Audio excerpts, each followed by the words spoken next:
여러분 안녕하셨습니까? 토네이도가 어제부터 오늘까지 이 올랜도 근처를 때렸다고 그러는데 여러분 다 별일 없이 다 안녕하시죠? 사방에서 지금 잘 있느냐고 전화가 많이 왔습니다. 아마 저뿐만 아니라 여러분 모두에게 많은 사람들이 아마 그런 인사를 하지 않았을까 싶습니다. 그래서 오늘 저녁에도 평소보다는 조금 숫자가 적지 않나 싶습니다. 근데 이게 롱 위켄드라 안 오신 건지 아니면은 지금 비가 많이 와서 안 오신 건지는 내일 이제 지나봐야 알겠습니다. 그래서 이 험한 일기 중에도 그리고 롱 위켄드에도 불구하고 오늘 교회를 지키시며 그리고 또 하나님을 사랑함으로 이 자리에 나오신 여러분들에게 이 안식일에는 하나님께서 이전에 주지 않으셨던 더 큰 축복을 여러분들에게 주시고 하나님과 동행하시는 거룩한 기쁨이 여러분의 삶에 충만하게 되시기를 간절히 바랍니다. 오늘은 제가 사도행전 9장 31절에 있는 한 구절의 말씀을 가지고 여러분들과 말씀을 좀 나누고자 합니다. 사실 제가 오늘 더 길게 준비하려고 하는데 이 한 구절에 오늘 딱 꽂혀가지고 더 이상 나갈 수가 없더라고요. 그래서 이 말씀을 가지고 우리가 함께 생각을 해보도록 하겠습니다. 사도행전 9장 31절에 있는 말씀입니다. 오늘 이 말씀에 보면은 이렇게 시작되고 있습니다. 그리하여, 사실은 이 원어로 보면 그러므로 온 유대와 그 다음에 갈릴리와 그 다음 또 뭐라고 했습니까? 사마리아 그 다음에 뭐라고 했습니까? 교회가 이게 참 저는 오늘 여기서 깜짝 놀랐어요. 왜 여기 보면 유대에 그리고 갈릴리 사마리아의 교회가 있으면 이게 다 뭘로 써야 됩니까? 단수가 아닌 복수로 써야 되는데 오늘 여기 보면 이게 단수로 쓰였어요. 왜 단수로 쓰였습니까? 전에 오도환 장로님이 한번 설교하실 때 더 했잖아요. 근데 더 철치였어요. 이 원어로 보면 더 철치. 그래서 그 교회가 사실은 그 교회가 어떻습니까? 평안하여 그 다음에 어떻게 됐습니까? 든든히 서가고 주를 어떻게 함과 경외함과 성령의 위로로 진행하여 수가 더 많아지니라. 이 대단히 짧은 구절이긴 하지만 이 구절이 한 번쯤은 연구해 볼 만한 구절입니다. 왜냐하면 사도행전을 제가 전에 한번 처음 개요를 말씀드릴 때 사도행전은 6개의 파트로 구성이 되어 있다. 6개의 부분으로 나뉘어져 있는데 그 한 부분이 끝날 때마다 거기는 항상 요약이 들어있다. 그렇게 이야기했어요. 근데 사도행전 9장 이 31절은 사도행전의 그 6개의 부분 중에서 두 번째에 속하는, 두 번째가 사도행전 6장 8절부터 그리고 9장 31절까지에 속한 그 부분인데 이 부분을 요약하는 구절입니다. 그래서 이 요약은 항상 상당히 의미가 있습니다. 그래서 제가 그때 한번 이 말씀을 드린 기억이 있는데 얼마나 다 기억하시는지 모르겠습니다. 자, 그래서 사도행전은 6부분으로 나뉜다. 그래서 6개의 단락이 합니다. 단락. 제가 이 한글을 어떻게 이렇게 썼나? 단락. 근데 읽기는 단락입니다. 그래서 6개의 단락인데 그 두 번째 단락의 요약입니다. 그래서 사도행전 그 첫 번째 단락은 사도행전 2장 42절부터 6장 7절까지 특별히 예루살렘 교회의 그 초창기의 그 기록들이 여기에 나와 있습니다. 그래서 그 기록이 끝나면서 사도행전 6장 7절에 보면 항상 그 요약을 보면은 굉장히 공통점이 많아요. 한번 사도행전 6장 7절에 있는 말씀이 첫 번째 그 요약인데요. 이렇게 기록하고 있습니다. 하나님의 말씀이 어떻게 됐습니까? 점점 어떻게 됐습니까? 왕성하여 예루살렘에 있는 제자의 수가 어떻게 했습니까? 더 심히 많아지고 허다한 제사장의 무리도 이 도에 어떻게 했습니까? 복종했다. 이렇게 기록이 되어 있어요. 그 다음에 두 번째는 사도행전 6장 8절부터 오늘 우리가 공부하고자 하는 9장 31절인데 이것은 3명의 아주 그 중요한 인물들이 이곳에 등장합니다. 3명의 인물들이 누굽니까? 스데반, 그리고 빌립, 그리고 이제 세 번째는 사도행전 9장에 바울이 드디어 회심하는 장면이 나오기 때문에 스데반, 빌립, 바울이라고 하는 이 세 사람의 삶에 나타난 그 중대한 사건들을 인물별로 쫙 써놨어요. 그런 다음에 마지막으로 이 사도행전 오늘 우리가 공부하고자 하는 9장 31절을 여기 이제 마지막 요약으로 썼습니다. 그래서 어떻게 써요? 그 요약도 읽어보면 그 앞에 있는 말씀과 같은 단어는 아니지만 굉장히 비슷한 얘기가 많아요. 그리하여 온 유대와 갈릴리와 사마리아 교회가 어떻게 됐습니까? 첫째, 평안하고, 두 번째는 어떻게 되고? 든든해지고, 든든히 서가고, 그다음에 세 번째, 주를 경외함과 성령의 위로로 어떻게 했습니까? 진행하여, 행하여, 그 다음에 어떻게 했습니까? 수가 더 많아졌다. 사실은 이런 상황에서 교회가 숫자가 성장할 수 있을까? 왜냐하면 거기에는 순교도 있었고, 그죠? 교인들이 다 흩어져가지고, 심지어는 이제 이따가 한번 우리가 공부를 해보면 알겠지만 예루살렘 교회라고 하는 이름조차도 없어지는 그런 상황인데도 불구하고 나중에 보니까는 그 수가 어떻게 됐습니까?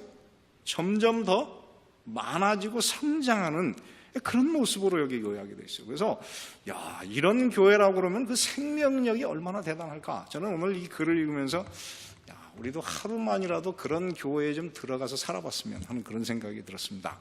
이 현 시대 교회는 한 그 학자가 말하기를 초대교회가 가졌던 그 야성을 잃어버렸다, 그렇게 했어요. 초대교회는 마치 그 생명력이 어땠냐면은 마치 그 잡초, 풀뿌리와 같아가지고 아무리 짓밟아도 어떻게 죽지 않았어요. 저희 집에 제가 참 부끄러운 얘기지만은 잔디를 올 겨울에, 지난 겨울에 쫙 새로 심었잖아요. 근데 그 잔디가 이번에 갑자기 해가 뜨거워지면서 어떻게 했냐면 서서히 마르더니 제가 씨 뿌린 게 다 죽어버렸어요. 그래가지고 그 사이에서 뭐가 다시 올라왔느냐면 옛날에 있던 잡초들이, 그때는 다 뽑아냈는데 그 속에 어디에 그 씨가 있었는지 모르지만 잡초들이 다 올라와가지고 완전히 잡초가지 돼버렸습니다. 제가 그걸 보면서 이 야성이라고 하는 것이 굉장한 것이구나. 이 야성이라고 하는 말은 사실 통제되지 않았다 그런 것이, 이게 길들여지지 않았다는 것인데, 우리 밭에 있는 그 많은 들야, 그죠? 마침은 이 잡초들이 얼마나 생명력이 강한지 제가 이렇게 통제하려고 했던 건 다 죽어버리고 옛날에 있었던 그 생명이 다 다시 올라왔어요. 그래서 저는 이 초대교회의 그 힘이라는 게 바로 우리 밭에 지금 숨어 있는, 아마 제가 그 풀을 뽑아내고 더 이상 심지 않으면 한 2주면 또 다 올라와요. 그래서 제가 그걸 보면서 이 초대교회가 가지고 있는 것은 무엇이다? 이 야성, 그 생명력이 있었는데, 이 현대교회는 많은 경우에 그 생명력이 죽었다고 말하기보다는 어떻게 잠자고 있다. 잠자고 있다. 그래서 이 잠자는 생명력을 우리가 깨워야 됩니다. 이 깨워야 되기 위해서 그 깨우려고 그러면 우리가 어떻게 해요? 그 옛날에 그 초대교회가 가지고 있던 생명력을 한번 맛보면 알 것 같아요. 그래서 우리가 그 생명력을 맛볼 수 있다고 그러면은 참 행복한 일입니다, 여러분. 근데 그런 생명력이 요즘 어디에 살아있느냐 그러면은 저 나이지리아나 이런 아프리카 그런 교회 가면은 살아있어요. 거기 가면은 제가 참 여러분들에게 한번 공개하고 싶은 게 있었는데, 거기에 나이지리아 이슬람 교도들이 지배하는 그 마을에 한 가족이 기독교인이 됐어요. 그러니까는 그 사람들이 그 가족을 다 끌어내가지고 구덩이를 파고 그 사람들을 집어넣고 정말 많이 패더라고요. 그런 다음에 불타는 가지를 계속 던져가지고 이 사람들을 그냥 태워 죽이더라고요. 제가 그걸 보면서 얼마나 가슴이 아픈지. 근데 나이지리아가 지금 그런 상태지만요, 그래도 그 나라에서 복음이 전파되고 있습니다. 복음이 증가하고 있어요. 그래서 여러분, 이 우리가 가지고 있는 이 기독교의 생명력이라고 하는 것은 정말 우리가 그거를 한번 맛볼 수 있다 그러면은 저는 세상에 그 무엇도 그거를 대신할 수 없다. 그 맛은 너무 좋기 때문에 여러분, 이 땅에 있는 모든 것을 다 잃어버려도 그 속에 살기를 아마 여러분들이 다 원할 것입니다. 그래서 저는 오늘 우리 그리스도인들이 한번 그런 삶을, 스데반이 죽고 교회는 흩어지고 그런 상황에서도 어떻게 해요? 교회가 어떻습니까? 평화가 있고, 그 다음에 든든하게 서가고, 그 다음에 수가 어떻게 증가되는 그런 역사가 일어날 것이다, 그렇게 하겠습니다. 그 다음에 세 번째 부분은 팔레스타인과 시리아에서 복음이 진전되는 것인데 그것은 사도행전 9장 32절부터 12장 24절에 나와 있습니다. 그런데 이 말씀을 요약하는 것이 사도행전 12장 24절입니다. 거기도 어떻게 했습니까? 하나님의 말씀은 어떻게 하여? 흥왕하여. 흥왕하여 어떻게 됐습니까? 더하더라. 다시 말해 하나님의 말씀은 계속 증가하게 됐어요. 그 다음에 네 번째 파트는 제1차 선교여행, 사도 바울이 드디어 1차 선교여행과 예루살렘 총회에 대한 이야기가 있는데 이것을 요약하는 말씀이 사도행전 16장 5절입니다. 여기 보면 이렇게 썼습니다. 이에 여러 교회가 믿음이 더 어떻게 되고 굳어지고 수가 어떻게 했습니까? 날마다 더했어요.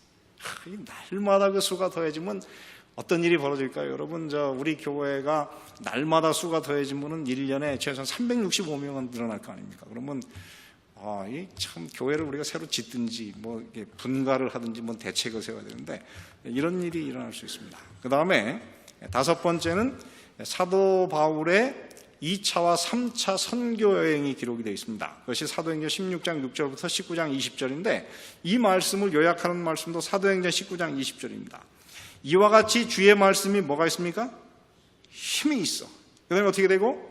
흥왕하여 세력을 얻었다. 이게 이 복음이라고 하는 것이 유대인들의 땅에서 뿐만 아니라 어디에서까지? 이교가 번성하고 있는, 그리고 이교가 이미 다 틀을 갖추고 있는 그 이방 땅에서조차도 하나님의 말씀이 어떻게 힘이 있고 흥왕하고 세력을 얻는다고 이렇게 하겠습니다. 그 다음에 마지막으로 6번째는 예루살렘으로 바울이 이제 돌아왔다가 로마를 향해서 가는 이야기가 나와 있습니다. 그런데 그것도 요약이 마지막 사도행전 28장 31절에 보면 이렇게 써요. 담대히 하나님 나라를 어떻게 하며 전파하며 주 예수 그리스도께 관한 것을 어떻게 하되 가르치되 어떻게 하는 사람이 없었습니까? 금하는 사람이 없었어요. 그래가지고 나중에 사실 그 역사에 의하면은 네로 황제의 부인까지 그리스도인이 됐습니다. 그러니까는 여러분 이 복음이 얼마나 힘이 있었는지 이 사도행전은 이야기해 주고 있습니다. 그래서 저는 오늘 우리가 이 저녁에 이 사도행전을 공부하면서 초대교회가 가지고 있던 그 생명력, 그 야성을 우리가 좀 이렇게 길들여지지 않는, 그죠? 길들여지지 않는 그런 그 복음의 능력을 가지고 오늘 이 세상을 살아가자. 그게 오늘 제가 여러분들에게 드리고 싶은 가장 중요한 말씀입니다. 그래서 여러분, 이 세상은 우리를 다 길들이려고 합니다. 그런데 여러분, 우리 길들일수록 뭐가 없어져요? 우리에게 생명력과 힘은 없어집니다. 그래서 여러분, 길들여지지 않고 사시게 되기를 간절히 바랍니다. 자, 그러면 이제 오늘 이 말씀을 중심으로 해서 오늘 한번 공부를 해보겠습니다. 자, 그리하여. 이 그리하여라고 하는 것은 사도행전 앞에 있는 내용을 요약하는 것인데 그것은 사도행전 6장 8절과 9장 31절에 있는 말씀입니다. 그래서 이 말씀 가운데는 아까도 말씀드렸지만은 기독교 안에서 첫 번째 순교가 나타났어요. 그리고 두 번째 빌립이라고 하는 사람이 어떻게 사실은 예루살렘에 있는 이 사도들 외에 모든 그리스도인들은 더 이상 예루살렘에 핍박이 심해가지고 살 수가 없어가지고 다 예루살렘을 떠나가지고 딴 지역으로 옮겨야 됐습니다. 그런데 옮겨가는 중에 빌립이라고 하는 사실 그 여기서 말하는 스데반이나 빌립이나 바울은 다 공통점이 이 사람들은 헬라파 유대인이었습니다. 그래서 다 그 사람들은 유대인이었지만 이방 땅에서 태어난 사람들일 거예요. 그러다가 그 사람들이 무슨 일로 인해서 예루살렘에 와서 살다가 그곳에서 어떻게 해요? 헬라어를 사용하는 사람들이 모인 유대인 회당에서 이 사람들이 같이 예배를 드린 사람입니다. 그래서 어떤 면에서 사도 바울이 스데반을 죽이라 하는 그 가편 투표를 던졌지만은 그런 일을 하기 전에 스데반과 바울은 꽤 잘 아는 사람이었을 가능성이 굉장히 높아요.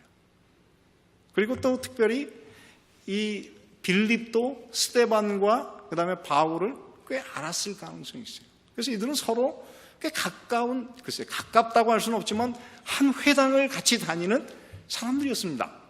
그들 가운데 일어난 일이에요. 그래서 그들 가운데서 한 사람은 어떻게 했습니까? 그들에게 복음을 전하다가 죽었고, 그리고 한 사람은 어떻게 해요? 더 이상 그 땅에 살 수가 없어서 이제 자기의 고향, 그 사람의 고향이 아마 가이사랴라고 하는 지역일 겁니다. 그래서 그 지역까지 가는 중에 사마리아를 지나다가 어떻게 해요? 그냥 우연히 복음을 전했는데 굉장히 많은 사람들이 회심을 한 거예요. 자기도 깜짝 놀랐어요. 이 복음이 그렇게 능력이 있는지 깜짝 놀라가지고 말씀을 전하면 막 무대기로 막 그리스도인이 되니까 막 침례를 줬어요. 침례를 주는데 거기에 성령의 역사가 없는 거예요. 그래서 베드로와 요한을 불렀습니다. 좀 오셔서 보시라고. 그랬더니 온 다음에 보니까 성령이 없기 때문에 이 베드로가 탁 안수했더니 하늘에서 막 성령이 막 쏟아지는데 어떻게 왔는지 우리가 알 수가 없습니다. 아마 그 장면이 그 초대교회가 처음 그 오순절날 성령을 받았던 것과 별 차이가 없는 그런 역사가 일어났을 것입니다. 그래서 사람들이 너무 놀라운 일이 벌어지니까는 이 기독교에 그냥 막 확 몰려들었어요. 그러다가 그 일을 끝난 다음에 이 베드로하고 요한이 돌아가는 길에 사마리아 마을을 지나는데 지나가는 길에서 말씀을 전했더니 그 마을 전체가 막 회심하는 역사가 일어나가지고 여러분 이 빌립이라고 하는 한 사람을 통해 가지고 어떻게 해요? 이 사마리아 전 지역이 굉장한 부흥이 일어났습니다. 글쎄, 빌립이 그 능력이 있어서라기보다는 이제 때가 되었기 때문에 하나님께서 어떻게 그 사람들의 마음을 일제히 열어서 복음을 듣게 해가지고 많은 사람이 교회로 들어오기 시작했습니다. 그리고 이제 세 번째는 이 바울이 드디어 회심을 했어요. 그렇게 기독교를 핍박했던 바울이 회심을 하는 이 역사가 바로 이 가운데 일어납니다. 그래서 이런 상황에서도 온 유대와 갈릴리와 사마리아 교회가 어떻게 됐습니까? 평안하게. 여러분, 그 상황에 과연 교회가 평안할 수 있을까요? 어떻게 평안했겠습니까? 제가 생각할 때는 이 교회에 큰 핍박이 있었습니다. 그죠? 핍박이 있었는데 핍박의 당사자인 누가? 바울이 개종을 했어요. 근데 개종을 했을 뿐만 아니라 그 다음에 어떻게 해요? 사도 바울이 나가서 어떻게 복음을 변호하는데 얼마나 그 사람의 그 복음을 변호하는 능력이 큰지 이게 완전히 이 유대인들에게는 아주 골칫거리가 됐습니다. 이 사람을 어떻게 처리해야 되나. 그래서 이 사도 바울을 때려잡는 일이 그 사람들의 주 관심이 돼가지고 다른 사람들 핍박할 겨를이 없어요. 그래가지고 교회가 어떻게 됐습니까? 평안을 다시 찾게 됐다 하는 얘기입니다. 그래서 저는 이 말을 볼 때 이야, 참 하나님이란 분은 대단한 분이다 그런 생각을 하게 됩니다. 여러분, 오늘 우리의 삶에도 하나님께서 이런 역사를 정말 베풀어 주시기를 간절히 바랍니다. 근데 문제는 오늘날 외적으로 아무런 방해가 없는 이 시대에 과연 교회는 평안합니까? 제가 이민교회에 많은 사람을 이렇게 만나보는데 그 사람들이 하는 얘기가 어느 교회고 평안한 교회가 없다 그래요. 평안한 교회가 드물게 있더라고요. 몇 개 있는데 그 외에는 다 평안이 없어요. 그래가지고 자식들이 1세대 부모님들은 교회를 잘 나오시지만은 그 1세대 교인들이 지나고 나면 2세대들은 교회 안 옵니다. 그래가지고 한인 교회마다 가는데 보면 다 교회가 텅텅 비어가고 있어요. 그래서 그 이유가 뭔가 그랬더니 부모님들이 아주 치열하게 싸우는 것 때문에 자기들은 절대 교회 안 다닌다고. 그런 애들이 참 많아요. 그래서 여러분, 오늘 우리가 그래도 여러분 이 올랜도 중앙교회가 옛날은 어떤지 모르겠습니다. 근데 지난 4년은 그래도 뭐 그렇게 심하진 않았던 것 같습니다. 제가 다 좋다는 건 아니에요. 그렇지만 이것보다 우리가 조금 더 이 분위기를 정말 누가 들어와도 이곳에 평화가 있는 그런 교회로 만들 수 있다고 그러면은 정말 좋겠다 그런 생각을 합니다. 그래서 우리 교회가 이 미주에서 가장 평화가 있는, 가장 예수님의 사랑이 넘치는 그런 교회가 될 수 있었으면 좋겠다 그런 생각을 합니다. 이번에 며칠 전에 그 정한영 선생님이 여기를 잠시 다니러 왔었어요. 왜냐하면 그 딸이 지금 곧 11월 달에 애를 낳는답니다. 그래가지고 그 딸이 부탁하는 게 그 손녀들을 돌보기 위해서 아버지가 필요하니까는 자기가 애를 낳은 다음에 출산을 한 다음에 다시 이제 올랜도로 내려가십시오. 그래가지고 겨울옷이 하나도 없어가지고 겨울옷을 가지러 왔대요.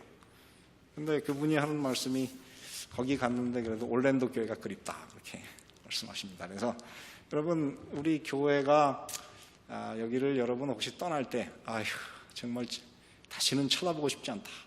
너무 잘 간다. 이렇게 하지 마시고, 그래도 올랜도 교회는 좋았다. 이렇게 할 수 있는, 서로 추억이 서로 이렇게 많이 있을 수 있는 이 평안함이 있는 그런 교회로 우리가 좀 한번 만들기 위해서 우리 함께 정말 애를 쓰시는 그런 분들이 다 되시기를 간절히 바랍니다. 자, 제가 이제 많이 지나갔습니다. 자, 그 다음에 여기 있는 말씀을 한번 보시기 바랍니다. 사도행전 9장 31절에 보면 그리하여 온 유대와 무엇과? 갈릴리와 그 다음에 사마리아 교회가 그렇게 썼어요. 그런데 여러분 사도행전 1장 8절에 있는 말씀하고 한번 비교해 보시기 바랍니다. 거기 보면 비슷한 것도 있고 다른 것도 있어요. 자, 사도행전 1장 8절에 보면 예루살렘과 온 유대와 사마리아와 땅끝까지로 내 증인이 되겠다는데 여기서 다른 것이 있습니다. 무엇이 다릅니까? 첫째, 사도행전 9장 31절에는 뭐가 들어갔어요?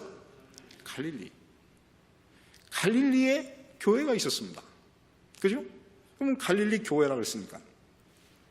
그 다음에 또 하나는 무엇입니까?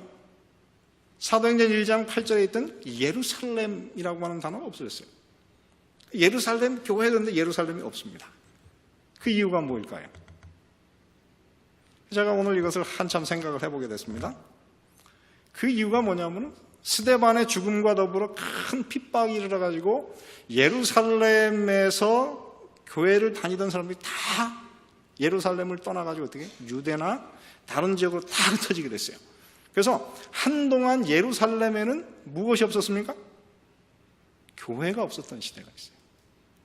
그러다가 나중에 사도행전 11장에 가면, 자, 사도행전 11장에 보면은 이 안디옥에 있는 사람들이 이방인들이 복음을 받았다 그러니까는 사도행전 11장 22절에 보면 이렇게 썼습니다. 어느 교회가?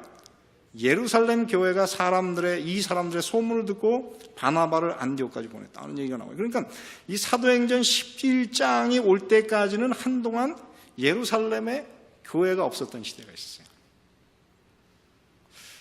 핍박이 참 굉장히 심했던 것 같아요.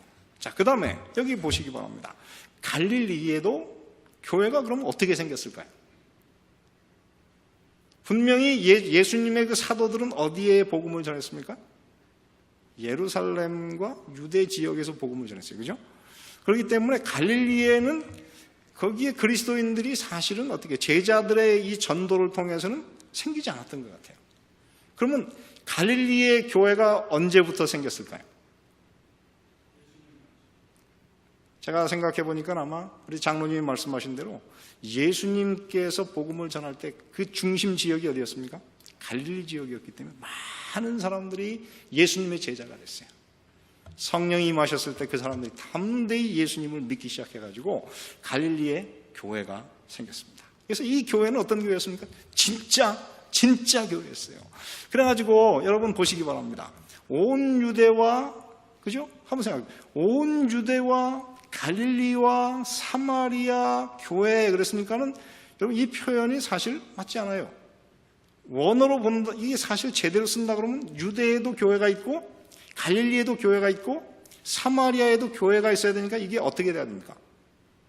복수로 써야 돼요. 근데 왜 오늘 이곳에서 단수로 썼을까요? 그럼 누가는 사도행전을 기록할 때 복수 교회라고 하는, 교회들이라고 하는 말을 몰랐을까요? 아니면 그걸 의도적으로 피했을까요? 근데 제가 찾아보니까는 그렇진 않아요. 여러분 한번 보시기 바랍니다. 사도행전 15장 41절에 보면은 수리아와 길리기아로 다녀가며 교회들을 어떻게 했습니까? 굳게 했다. 자, 그러니까는 누가는 이 사도행전을 쓰면서 단수 교회와 복수 교회를 다 썼어요. 그런데 여기에 보면은 단수로 교회를 쓴 이유가 무엇이냐 이 말이에요.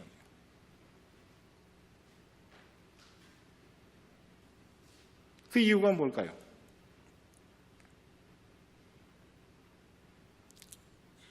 한번 생각을 해보시기 바랍니다. 왜? 분명히 여러 지역에 여러 개의 교회들이 있었기 때문에 복수로 쓰는 것이 더 맞을 것 같은데, 그래서 9세기부터 나오는 어떤 사본에는 이 성경을 이렇게 복사하는 사람들이 이게 원어상 맞지 않다 그래서 그것을 복수로 바꿨어요, 사실은. 그래서 9세기부터는 사본의 복수가 나오지만은 9세기 이전까지는 이 사도행전 9장 31절을 단수로 썼어요. 왜 그러면 단수로 썼는가? 그 이유가 뭘까요? 잘 모르시죠? 학자들은 이렇게 설명했습니다. 예루살렘에 있던 교회가 어떻게 해요? 교인들이 흩어져가지고 그들이 어디로 갔습니까? 유대로도 가고 갈릴리로도 가고 그 다음에 그 사람들이 어디로도 갔습니까? 사마리아에도 가서 그 사람들이 교회를 세웠기 때문에 사실은 다 이 사람들은 어디 교인 출신들이에요? 예루살렘 교인들 출신이다. 그래가지고 단수로 쓰는 게 맞다 이렇게 썼습니다. 근데 저는 그 설명을 별로 좋아하지 않습니다. 그럼 어떤 뜻일까요? 이 교회는 어떤 교회였냐면은 하나님께서 정말 이 땅에 두기를 원하시는 그 교회.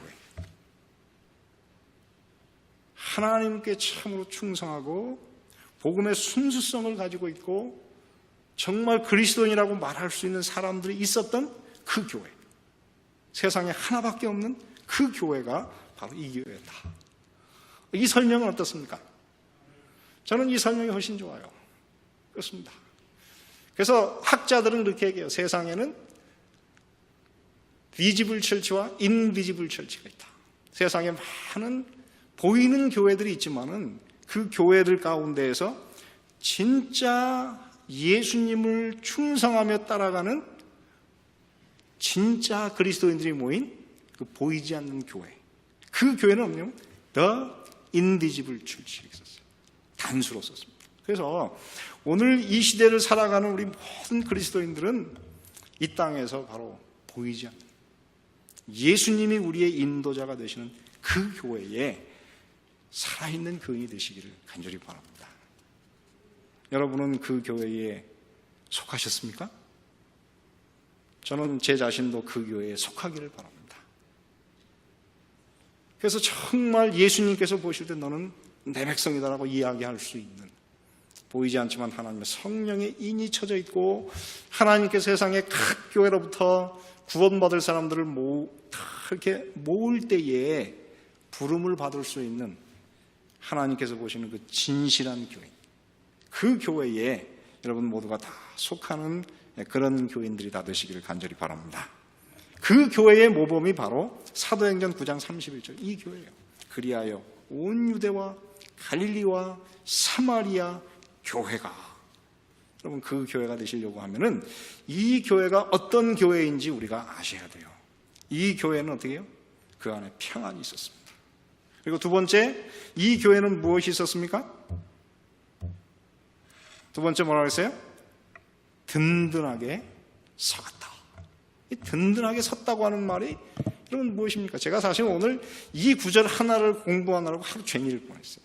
이 든든하게 서다는 말은 이 누가도 많이 썼지만 이 단어를 진짜 좋아하는 사람이 하나 있습니다. 누가 좋아했을까요? 이 표현은 그냥 한두 군데 쓴 게 아니라 여러 군데 이 표현을 썼어요. 굉장히 10번 이상. 10번이 뭡니까? 굉장히 더 많은 숫자를 그가 이렇게 권고를 할 때마다 이 단어를 썼어요. 누굴까요? 여러분들은 이제 많이 배우셨어요. 이 단어를 정말 좋아했던 사람이 사도 바울이에요. 사도 바울이 그 단어를 굉장히 많이 썼는데 이게 헬라어로 어떻게 쓰느냐면 오이코도메오라고 하는 말이에요. 이 오이코도메오라는 말은 오이코스라고 하는 단어와 도메오라고 하는 말이 합쳐진 말인데 그 뜻이 뭐냐면 그냥 집을 짓다, 그냥 건축하다 이런 뜻도 있고 여기서 뭐냐면 edify라는 이 edify라고 하는 거는 사실은 건물을 짓다는 의미도 있지만 또 어떤 의미도 있어요? 영어를 주로 쓰시는 분, edify라고 하는 뜻이 무엇입니까? edification. 뜻이 뭐예요? 이거는 교훈하다. 이런 뜻도 돼 있어요. 그래서 이거는 그냥 문자적인 의미로는 어떻게 해요? 건물을 짓다 그런 뜻이에요. 건물을 짓다는 것인데 이것을 조금 더 이렇게 상징적인 혹은 그 비문자적인 의미로는 그것이 뭐냐면 사람이 어떻게 해요? 성숙해 가다. 그 다음에 발전해 가다. 그 다음에 어떻게 해요? 그 내적으로 어떻게 해요? 점점 변해가다. 그런 뜻이 다 들어가 있어요. 그래서 사도 바울이 계속 우리에게 하는 말은, 여러분 건물을 지을 때 어떻습니까? 건물을 지을 때 이렇게 기초를 딱 잡아놓으면 그 다음에 어떻게 돼요? 그 다음에 맨 처음에 어떻게 해요? 밑에 이제 딱 벽돌을 이렇게 쌓잖아요. 벽돌을 쌓은 다음에 그 다음에 어떻게, 하루 지나면 한 층이 더 올라가요. 물론 저 파라과이라고 하는 나라에 가면요, 이 사람들이 사는 거에 대해서 이렇게 뭐 건물을 짓고 뭐 돈을 모으는 게 별로 관심이 없대. 그래가지고 한 주 동안 일해가지고 이제 이렇게 돈을 받으면 그 돈을 가지고 먹을 거 다 사고 실컷 쓴대요. 그러다가 돈이 조금 남으면 그걸 가지고 벽돌을 사서 이제 건물을 짓는데요. 그래가지고 건물을 짓다 보면 한 층 이렇게 돌아가는데 1년이 걸린답니다. 그래서 1년 지나다 보면 1층에 건물이 지은 그 벽돌하고 2층을 다시 쌓는 그 건물, 그 벽돌하고 크기가 달라진대요. 그렇게 해서 건물 하나 짓는데 뭐 몇 년이 걸린다 그래요. 그 말이 진짜인지 아닌지 모르겠습니다. 찰스한테 제가 한 번 더 물어봤어야 되는데, 여러분 이 건물을 짓는다고 하는 게 그런 거예요. 어떻게 해요? 처음에는 아주 시작이 참 초라한 것 같지만 시간이 지나면 어떻게 돼요? 조금씩 올라가서 나중에 어떻게 해요? 완벽한 건물이 되는 것처럼, 여기에서 이 집을 짓다 혹은 건축하다 혹은 여기서 이 다른 곳에 보면 뜻이 뭐냐면은 덕을 여기 성경에 뭐, 이 사도 바울이 계속 쓴 말 중에 이 덕을 쌓다 혹은 뭐 덕을 기르다 뭐 이런 표현을 썼어요. 그래서 그것이 어떻게 보면 사람이 점점 더 이렇게 성숙해가는 그리스도인으로 이 건물이 이렇게 완성되어가는 그런 모습이 오늘 여기에서 말하는 굳게 서다 하는 그런 의미예요. 그래서 오늘 사실 여기서 굳게 선다고 하는 말은 우리가 어떻게 해요? 그리스도인으로 서서히 지어져 가지고 예수님의 그 완벽한 모습을 점점 닮아가다, 그런 표현이에요. 그래서 이 교회가 어떻습니까? 숫자적으로도 많았지만은 영적으로 그들이 어떻게 해요? 질적으로 점점 성장해가지고 나중에 보니까 누구의 모습이 보이기 시작했어요? 예수님의 모습이 보이는 그런 교회로 서서히 변해갔다 이 말이에요. 저는 그래서 하나님께서 바로 이 교회를, 바로 이 온 유대와 그 다음에 어떻게 해요? 갈릴리와 사마리아에 있는 더치지, 그 교회라 이렇게 부르지 않았나 싶습니다. 그래서 저는 우리 교회를 오래 다니시는 이 교우님들이 시간이 지나면서 점점 이렇게 보면 저 사람이 예수인가 아니면 우리 찰스인가 이렇게 착각이 되는 그런 날이 이렇게 좀 왔으면 좋겠어요. 저를 이렇게 탁 봤는데 저 사람이 예수인가 아니면 김순태인가, 이게 이렇게 왔다 갔다 할 정도의 그런 사람으로 우리가 이렇게 서서 이렇게 변해가는 그런 모습이 여기서 말하는 오이코노, 집을 짓다, 그런 표현이에요. 그래서 저는 오늘 이 자리에 앉아있는 여러분 모두가 다 저를 닮지 마시고 우리의 완전한 모범이신 예수님을 통해서 점점 굳게 서가는 그런 모습으로 변해가시는 여러분들이 되시기를 간절히 바랍니다. 그럼 어떻게 그런 사람이 될 것인가? 제가 딴 얘기를 하다 보니까 벌써 이제 10분 남았어요. 제가 더 이상 길게 하면, 제가 이번 주에 그 김기철 장로님 댁에 갔더니 김 장로님이 저녁마다 여러분 인터넷을 틀고 교회를 다 보시더라고요. 그러면서 지난주에 너무 길었어. 그래서 길게 하지 말아야 되겠다. 제가 이제 이렇게 마음의 결심을 했습니다. 그래서 여러분 제가 보면 이제 10분 남았어요. 근데 어떻게 그런 사람이 될 수 있을까? 어떻게 우리가 이게 세우는 사람이 될 수 있을까? 이거 보면 한번 보시기 바랍니다. 내게 주신 하나님의 은혜를 따라 내가 지혜로운 건축자와 같이 터를 닦아둠에 다른 이가 그 위에 어떻게 하나? 세우나. 이 세운다라고 하는 말이 여기서 오이코도메오, 세우나.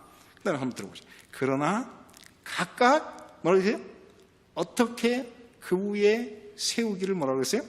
조심할지니라. 사도 바울이 어떻게 자기는 예수님처럼 기초는 잡아놨지만은 그 위에 건물을 짓는 건 다른 사람이 와서 지을 건데 건물을 지을 때는 어떻게 해야 된다고요? 조심해야 됩니다. 여러분 이거는 막 세울 건물이 아니에요. 조심해서 여러분 설계도를 보면서 이것이 정말 제대로 지어졌는지 하나씩 확인해 가면서 조심하면서 그 건물을 지어야 되는 거예요. 그래서 우리가 여러분 매일의 삶에서 이 말을 한마디 할 때도 이 말이 정말 사람에게 이거를 듣는 사람이 어떤 마음을 가질까, 이 말을 들으면 내가 혹시 헐트하지는 않을까 이런 생각을 하면서, 제가 목사지만 가끔 저도 실수합니다. 제가 실수하기 때문에 제가 사실 남한테 얘기하는 게 저한테 얘기하는 거예요. 그래서 저도 어떻게 해요? 이 건물을 지을 때 어떻게 해요? 조심하면서 그 건물을 짓자고 하는 것입니다. 자, 그 다음에 여기 보면은 이 건물을 지을 때 제일 중요한 거는 어디에다 세우면 됩니까? 산상보훈의 말씀에 세우면 확실합니다. 왜? 마태복음 7장 24절에 보면 그러므로 누구든지 나의 이 말을 듣고 행하는 자는 그 집을 반석 위에 어떻게 한? 지은. 이 지으다고 하는 말이 오이코도예요. 세우는, 든든하게 세우는 지혜로운 사람 같다. 그래서 예수님께서 이 마태복음 5장부터 7장에 있는 산상보훈의 얘기를 다 말씀하신 다음에 이 말씀에 지으면 무너지지 않는다. 그러면 여러분 산상보훈에 세워놓은 여러분 이 말씀을 여러분들 제대로 알면 여러분의 가정이 절대 무너지지 않습니다. 제가 확실히 보증합니다. 절대 여러분의 가정에 문제가 없고 여러분의 자식들도 잘 될 거라고 저는 믿습니다. 자, 그래서 우리가 세워야 될 그 기초가 무엇이냐면 뭐라 그랬습니까? 산상보훈. 그러면 산상보훈의 교훈을 한마디로 요약하면 무엇입니까? 산상보훈의 교훈을 한마디로 요약하면 뭐예요? 사랑. 그것이 바로 산상보훈. 그래서 오늘 우리가 사랑 위에 여러분 집을 지으면 결코 무너지지 않습니다. 그래서 여러분 고린도전서 8장 1절에 보면 이렇게 써요. 지식은 교만하게 하며 뭐라고 했습니까? 사랑은 이 덕을 세운다고 하는 말이야. 사실은 원어로 보면 그냥 세운다는 말이에요. 오이코도메오. 근데 이 덕을 세운다고 하는 게 결국 이 말을 세운다라고 하는 말에 목적어가 없기 때문에 이 목적어를 갖다 집어넣은 거예요. 그래서 덕을 세운다 그랬지만 사실은 세운다. 굳게 세운다 그런 뜻이에요. 그래서 여러분 우리를 굳게 세우는 것은 무엇입니까? 사랑이에요. 에베소서 4장 16절에도 보면 그에게서 온 몸이 각 마디를 통하여 도움을 입음으로 연락하고 상합하여 각 지체의 분량대로 역사하여 그 몸을 자라게 하며 무엇 안에서 같이 읽겠습니다. 시작. 사랑 안에서 스스로 세우느니라. 그렇습니다. 여러분이 무너지지 않는 건물을 세우기를 원하십니까? 사랑으로 세우시게 되기를 간절히 바랍니다. 사랑이 아닌 그 모든 것은 사실은 다 무너질 거예요. 저도 역시 제 자식을 교훈할 때 말이죠. 가르칠 때 제가 참 어리석었어요. 애를 이렇게 어떤 때는 정말 때리기도 해봤습니다. 근데 여러분 그게 애를 바꿨을 거라고 생각하십니까? 제가 지나고 났는데 애가 지금도 그때 원통했던 얘기를 해요. 제가 그래가지고 애한테 싹싹 빌었어요. 제가 진짜 근데 그 애가 뭐를 아직도 기억하고 있느냐면은 엄마가 어떤 때는 내가 선물이다 그래서 돈을 탁 줬는데 이 돈을 가지고 우리 좋은 책을 사야 돼 그래가지고 엄마가 고전책을 읽기 싫은 고전책을 딱 샀대요. 근데 제가 사실은 장난감 사라고 줬거든요. 근데 제가 그거를 보고 애들이 막 불평을 하니까 그러면 되나 우리 나가서 가자 그래서 제가 좋은 걔들이 좋아하는 좋은 걔들이 사고 싶은 인형 뭐 이런 걸 탁 사주고 딱 들어서 근데 걔가 아직도 그때의 그 추억을 기억해요. 그래서 제가 느끼는 건 그렇습니다. 여러분 세우는 방법은 무엇밖에 없습니까? 사랑밖에는 없습니다. 여러분 지금 찰스하고 우리 김은자 집사님이 서로 막 이러시는데 사랑에 세우시기를 바랍니다. 지난주에 결혼 1주년이 되셨다고 이제 우리 기념식을 했어요. 근데 여러분 사랑에 세우시게 되기를 간절히 바랍니다. 자, 두 번째 어떤 것이 또 우리가 세울 수 있습니까? 자, 이 고린도전서 10장 23절에 보면 이렇게 써요. 모든 것이 어떻게 하나? 가하나 모든 것이 유익한 것이 아니에요. 모든 것이 가하나 모든 것이 어떻게 해요? 덕을 세우는 것이 아니니. 고린도전서 6장 11절에도 모든 것이 가하나 다 유익한 것이 아니에요. 모든 것이 내게 가하나 내가 아무에게도 제재를 받지 않으리라. 그 당시에 이 고린도 사람들이 하는 말이 어떻게 해요? 그리스도인이 되면 모든 것이 가하다 이렇게 했대요. 그래서 사도 바울은 뭐냐면 모든 것이 가하지만은 그것이 다 유익을 갖다 주는 것도 아니고 모든 것이 가하지만은 그것이 어떻게 해요? 세우는 것이 아니다. 그럼 세우기 위해서는 어떻게 해야 돼요? 가만히 보면 어떻게 해요? 이게 다른 사람의 입장을 배려하라 이 말이에요. 그래서 여러분 오늘 이 말씀은 굉장히 중요한 말씀입니다. 이 교회를 살아가는 사람들은 내 기분대로 살아가는 것이 아니고 누구를 위해서? 남을 위해서, 남을 배려하는 마음이 바로 세우는 마음이에요. 그래서 여러분 모두가 다 남을 배려하시는 정말 이 젠틀한, 정말 이 부드러운 그런 그리스도인들이 다 되시기를 간절히 바랍니다. 세 번째, 여러분 우리가 어떻게 하면 세울 수 있습니까?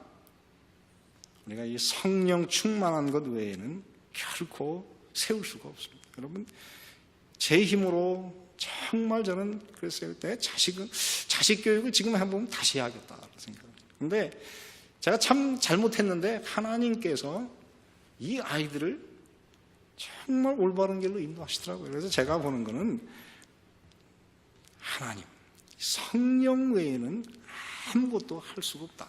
그래서 저는 이 교회에 오면은 그래요. 제가 늘 겸손하게 무릎을 꿇습니다. 하나님, 내가 뭘 할 수 있습니까? 아무것도 할 수 없기 때문에 이 참 바보 같은 저를 위해서 성령으로 임하셔서 저를 좀 당신이 원하시는 대로 할 수 있도록 저를 이끌어 주십시오. 제가 그렇게 기도합니다. 그래서 여러분들도 다 성령 충만하심으로 그런 그리스도인으로 사시게 되기를 간절히 바랍니다. 이게 사실 같은 얘기예요. 같은 얘기인데 여기 보면 어떻게 해요? 교회 안에 성령의 은사가 들어오면 어떻게 해요? 교회가 세워진다. 그래서 여러분 교회에 와가지고 아무것도 안 하시면은 어떻게 얼마나 편하실까요? 근데 그건 세워지는 게 아니고 무너뜨리는 거예요. 왜냐하면 여기 보면 각종 은사가 있으면 그것은 다 어떻게 해요? 모든 것을 세우기 위해서 주시는 거라고 했어요. 근데 아무것도 안 하시면 어떻게 될까요? 무너져요. 여러분 건물을 한 번도 안 쓰고 가만히 그냥 둬보십시오. 그 교회가 그 건물이 잘 될 것 같죠? 건물이 제일 빨리 무너지는 때는 언제냐? 안 쓸 때가 제일 빨리 무너져요. 그러니까는 여러분 하나님께 사용되기를 바랍니다. 하나님의 성령의 은사로 말미암아 주를 위해서 죽는 그날까지 무엇인가를 열심히 하시는 그런 그리스도인들이 나 되시길 간절히 바랍니다. 저는 정말 제가 이 교회에서 그래도 제일 열심히 삽니다. 왜? 일주일에 2편 설교를 해야 되기 때문에 정신이 없어요. 그리고 또 방문을 해야죠. 근데 참 저는 제가 여러 번 제가 목사를 그만두려고 그랬는데 지나고 보니까 제가 정말 제 평생에서 한 것 중에 제일 좋은 선택은 목사로 살기로 결심한 것이다 하는 생각이 들어요. 그 덕분에 이제 성경을 조금 알게 됐어요. 여러분 그렇기 때문에 주님을 위해서 사용되실 수 있다면 여러분 감사하시고 주를 위해서 사용되게 되시기를 간절히 바랍니다. 그 다음에 마지막으로 여기 보면 뭐라고 했습니까? 하나님께서 우리에게 권세, 힘을 주시는데 그 권세는 잘못 쓰면 어떻게 해요? 파괴시킨다고 했어요. 여러분 세우다는 말의 반대가 무엇입니까? 무너뜨리다는 말인데 여기 보면 고린도서 10장 8절에 보면 이렇게 썼어요. 주께서 주신 권세는 너희를 어떻게 하려고 하는 것이 아니라 그랬어요? 파다고 하는 것이 무너뜨리다 그런 거예요. 그래서 주께서 주신 권세는 너희를 무너뜨리려고 하는 것이 아니요 무엇 하는 것이라고 했습니까? 세우려고 하는 것이다.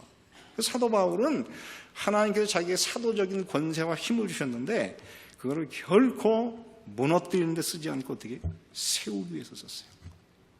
그래서 그는 어떻게 했습니까? 정말 이거를 조심해서 살고 있어요. 그래서 이 사람들에게 상처를 줄까 봐 어떻게 해요? 직접 얼굴을 보는 것보다 편지로 쓰는 게 좋겠다. 그래서 고린도 전서에서 그 긴 편지를 이 사람을 위해서 세우기 위해서 편지를 써요. 그래서 저는 이걸 보면서 사도 바울이라는 사람은 참 이 예수의 심장을 가진 사람이고 부모의 심장을 가진 사람이라 그런 생각을 합니다. 그래서 오늘 이 교회에서 정말 하나님께서 우리에게 주신 그 힘은 어떻게 해요? 세우기 위해서 쓰시는 그런 분들이 되시기를 바랍니다. 마지막으로 한 것이 뭐냐면은 에베소서 4장 29절에 있는 말씀이에요. 무릇 더러운 말은 너 입 밖에도 어떻게 하지 말고 내지 말고 오직 어떻게 해요? 덕을 세우는데 사실은 세우는데 소용되는 대로 어떻게 해요? 선한 말을 하여 듣는 자들에게 은혜를 끼치게 하라. 여러분 우리의 말 가운데 무엇이 있어야 돼요? 은혜가 있어야 돼요. 그리고 사람들에게 선함을 장량해서 그 말을 들으면 이게 좀 이렇게 따뜻한 그런 그리스도인. 그래서 오늘 우리의 삶에서 그런 그리스도인. 그래서 우리가 있음으로 해서 우리가 그 속에 있을 때 그 교회가 세워지고 그 커뮤니티가 증가하는 여러분 그런 교회. 그래서 세상에서 칭송받고 성장하는 그런 교회에 속한 여러분 되시기 바라고 그런 건물로 지어져가는 여러분들이 되시길 바라면서 오늘 말씀을 마치겠습니다. 은혜로우신 아버지 하나님, 오늘 이 저녁에 저희를 주님의 교회로 불러주시고